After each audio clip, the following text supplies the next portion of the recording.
আসসালামু আলাইকুম, welcome back to my channel. কেমন আছেন আপনারা সবাই? আশা করি আল্লাহর অশেষ রহমতে সবাই ভালো আছেন। আপনাদের দোয়ায় আমরাও ভালো আছি। এই তো আজ সকাল সকাল ঘুম থেকে উঠে পড়েছি। এখন প্রায় 6টা বেজে গেছে, চারদিকে ফর্সা হয়েছে। আজকে আমরা চলে যাব, এদিকে বাড়ির বাইরে চলে এসেছি। আর এই গাছগুলোতে অনেক পেয়ারা ধরেছে, পেয়ারাগুলো অলরেডি পেকেও যাচ্ছে। কিছু পেয়ারা নিয়ে যাব। আমার বড় বোন এই গাছ থেকে পেয়ারাগুলো পেড়ে দিচ্ছে। আমার দুই ছেলে পেয়ারা খেতে অনেক পছন্দ করে, দেশি পেয়ারা। আর কি নেব সেগুলো এখন প্যাকেট করা হচ্ছে। এবার এত শর্ট টাইমে চলে যাচ্ছি, এর আগে কখনোই যাওয়া হয়নি, মাত্র একদিন থেকেছি। আসার কথাই ছিল না, তারপরেও এসেছিলাম। এখন বের হয়ে যাচ্ছে, অলরেডি এখন 8টা বেজে যাচ্ছে। সব কিছু রেডি করে সকালের নাস্তা শেষ করেই আমরা বেরিয়ে পড়েছি। 10টার সময় আমাদের গাড়ি, আর তাড়াহুড়া করে বের হয়ে পড়লাম।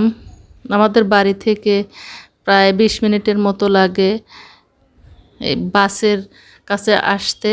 আর আমরা এখানে এসে পড়েছি, অলরেডি বাসে উঠে পড়েছি।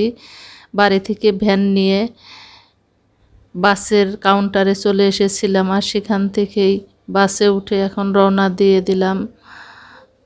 আমার মায়ের মন অনেক খারাপ, এত শর্ট টাইমে সবাই আসলাম আবার চলে গেলাম।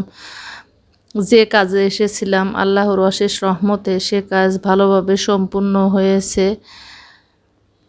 পরবর্তীতে আবার বিয়ের অনুষ্ঠান কবে হবে সেটা আপনাদের সাথে শেয়ার করার চেষ্টা করব। এই তো দেখতে দেখতে প্রায় 1 ঘন্টা পার হয়ে গিয়েছে।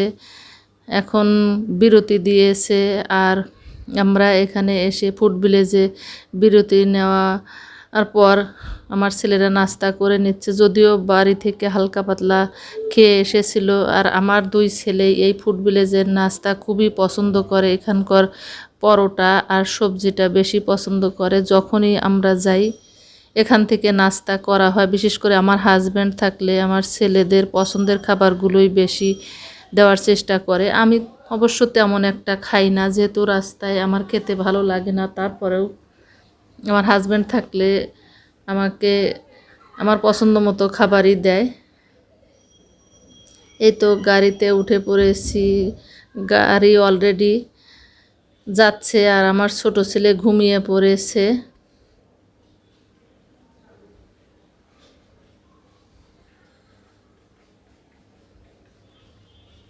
তাড়াতাড়ি আসলাম, আবার চলেও যাচ্ছি। ভাবতে কেমন লাগছে। আর এটা ছিল পরদিন সকালবেলা কি করেছি সেগুলো আপনাদের সাথে শেয়ার করার চেষ্টা করেছি। আসার পরে সেদিন অনেক ক্লান্ত ছিলাম, আর সব কিছু গোছগাছ করতে করতে তেমন একটা ক্যাপচার করা হয়নি। বাসায় আসার পরে ভাবলাম পরের দিন কি করি সেটা আপনাদের সাথে শেয়ার করি। সকালবেলা ঘুম থেকে উঠেই পরোটা ভেজে নিচ্ছি। পরোটাগুলো আগেই বানানো ছিল, আমি বাড়ি যাওয়ার আগেই বানিয়ে ফ্রিজে রেখে গিয়েছিলাম। যেহেতু অল্প সময়ের জন্য গিয়েছিলাম, নর্মালেই রেখেছিলাম, আর ভালো ছিল। পরোটা, ডিম ভাজি, আলু ভাজি এগুলো দিয়েই এখানে আমি সবজি রান্না করেছি। এই সবজিটা আমি ফুড ভিলেজে খেয়েছিলাম, আর বাসায় এসে ভাবলাম এভাবে একবার ট্রাই করে দেখি কেমন হয়। কিন্তু মাশাল্লাহ খেতে অনেক মজা হয়েছিল। আমার 2 ছেলে, হাজব্যান্ড সবাই পছন্দ করেছে।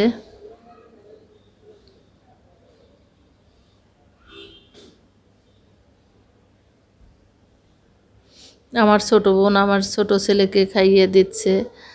আর আজকে যেহেতু শনিবার ছিল, আমার ছেলেদের স্কুল ছিল না। ছোট ছেলের শুধু মাদ্রাসা, ওর ক্লাস ছিল। ওকে মাদ্রাসায় দিয়ে এসে আমার হাজব্যান্ড এই মাছগুলো সকালবেলায় নিয়ে এসেছে। ভাবলাম মাছগুলো কেটে নেই আর প্যাকেট করে ফেলি। অনেকগুলো ইলিশ মাছ, রুই মাছ, পাবদা মাছ এগুলো কিনে নিয়ে এসেছে। যেহেতু আজকে দিনের শুরু, আর মাছগুলো ভালোভাবে কেটে ধুয়ে পরিষ্কার করে ফ্রিজে রাখা যাবে, ভাবলাম এগুলো আজকে করে ফেলি। বাড়ি থেকে 2 দিনে অনেক কাপড় চোপড় জমা হয়েছে, সেগুলো পরিষ্কার করে ধুয়ে আবার আয়রন করে রেখে দিতে হবে। আজকে অনেক কাজ, আমি যতটুকু পারি আপনাদের সাথে শেয়ার করার চেষ্টা করব।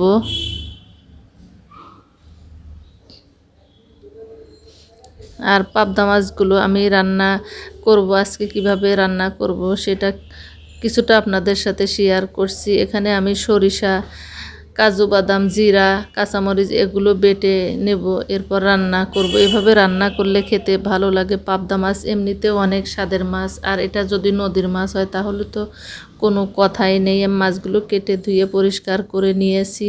আর এই মাছটা কিন্তু অনেক নরম, বেশি জাল করলে দেখা যায় খুলে যায়। আর তরকারি দিয়ে তেমন একটা রান্না করা যায় না, আর তরকারি দিয়ে রান্না করলে ভেজে রান্না করতে হয়। মাছটা যেহেতু ফ্রেশ ছিল, আমি ভাবলাম এমনিতেই রান্না করি ভাজা ছাড়াই। আর এভাবে রান্না করলে খেতে অনেক টেস্টি হয়। আপনারা কিন্তু এভাবে বাসায় ট্রাই করে দেখতে পারেন।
জানি না ব্লগটি আপনাদের কাছে কেমন লেগেছে। যদি ভালো লাগে আমাকে সাপোর্ট করবেন, আমার পাশে থাকবেন। এখানে আমি মশলা ভালোভাবে কষিয়ে নিচ্ছি, আর যে মশলাটা বেটে রেখেছিলাম সেটাও কিন্তু দিয়েছি। এখন মাছগুলো দিব, দিয়ে কিছুক্ষণ একটু নেড়ে চেড়ে ঝোল দিয়ে দিব। আর ঝোলটা কিন্তু অল্পই দিতে হবে। এই মাছটা বেশি জাল করা যায় না, বেশি জাল করলে একদম ছেড়ে যাবে, খুলে খুলে যায়।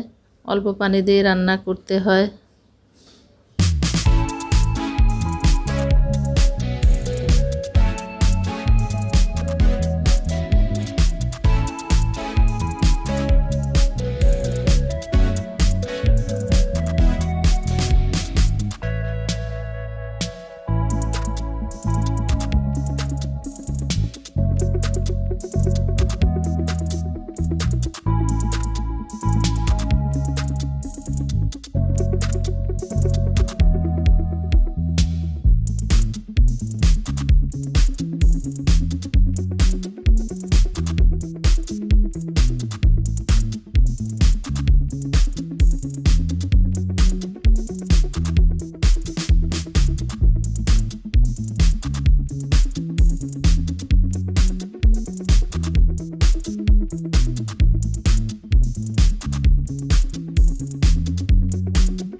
মাছ রান্না করার আগে একটা ভাজি করে নিয়েছি। আজকে যেহেতু অনেক কাজ, তেমন বিশেষ কিছু রান্না করছি না।